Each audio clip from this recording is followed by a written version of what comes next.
తన రూమ్లో పెట్టుకొని చూసుకున్నాడు. వారు కూడా వచ్చారు, వారి సందేశం కూడా ఉంటుంది. డైరెక్టర్ శంకర్ అన్నను మాట్లాడాల్సిందిగా మనం చేస్తా ఉన్నాం. Thank you. గదరన్న 77వ జయంతోత్సవ సందర్భంగా రవీంద్ర భారతిలో ఈ నెల 31 తారీఖున జరపబోయే ఒక అద్భుతమైన,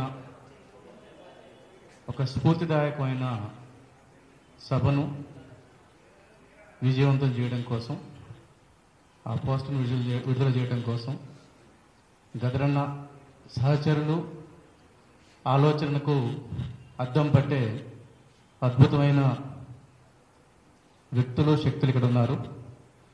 అల్లా నారాయణన్నకి, దయాకర్ గారికి, క్రాంతి గారికి, అలాగే గద్దర్ ఫౌండేషన్ వ్యవస్థాపకులు సూర్యం గారికి, వేదిక మీద పెద్దలందరికీ పేరు పేరున మీడియా మిత్రులందరికీ కూడా ఈ సందర్భంగా ధన్యవాదాలు తెలియజేస్తూ, సినిమా రంగంలో కూడా గద్దర్నకు అనేక మంది అభిమానులు ఉన్నారు.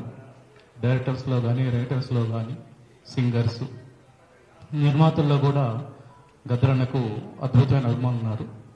వాళ్ళందరినీ కూడా పేరు పేరున ఆ సభకు వచ్చి గద్దరన్న స్ఫూర్తిని, ఆయన కళా వారసత్వాన్ని, ఆ కళా నిధిని ఎంత తోడుకుంటే అంత నిధి గద్దరన్న సృష్టించి పెట్టింది ఉంది మనకి.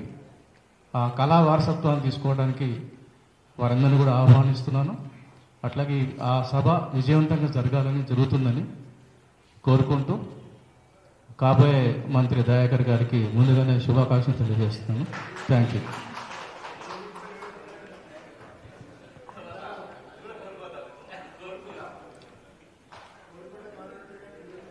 ఇప్పుడు